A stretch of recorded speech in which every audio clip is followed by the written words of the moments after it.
Dans cette vidéo, nous allons voir comment créer des réseaux humides. Alors, je viens dans la fiche, dans la boîte à outils réseau, je viens sélectionner l'outil réseau humide. Alors, il y a encore une petite anomalie dans cette version qui est en phase de correction. D'abord, on est invité à entrer un libellé, et dans les libellés, il ne faut pas mettre d'accent ni d'espace. Je vais l'appeler, moi ici, V1,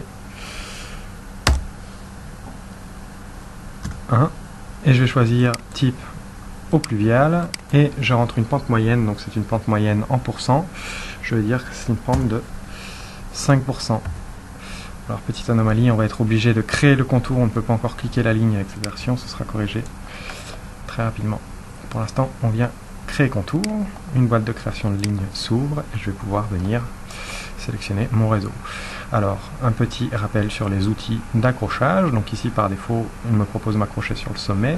Les outils d'accrochage sont rappelés ici. Donc ici, c'est l'accrochage libre qui est actif, l'accrochage sur point, l'accrochage sur nulle ligne, l'accrochage sur ligne, sur texte, sur composant, tangent, au milieu de segment et sur intersection et perpendiculaire. Ici, moi, je vais choisir de garder l'accrochage sur sommet et l'accrochage sur ligne. Je viens cliquer mon premier sommet et je vais rapidement aller cliquer un dernier sommet là-bas. Mon réseau est bien créé. Si je viens me placer maintenant dans la fiche espace public, réseau, assainissement, je vais retrouver mon réseau avec sa pente et sa typologie que je vais pouvoir modifier.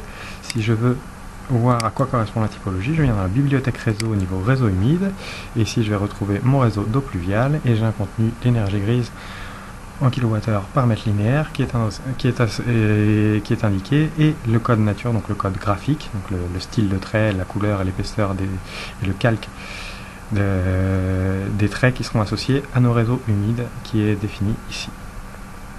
De nouveau, un bouton sur la touche info nous emmène directement dans l'explorateur au niveau de la définition du code graphique EP réseau EP, et on va voir ici le symbole correspondant, la couleur et le calque.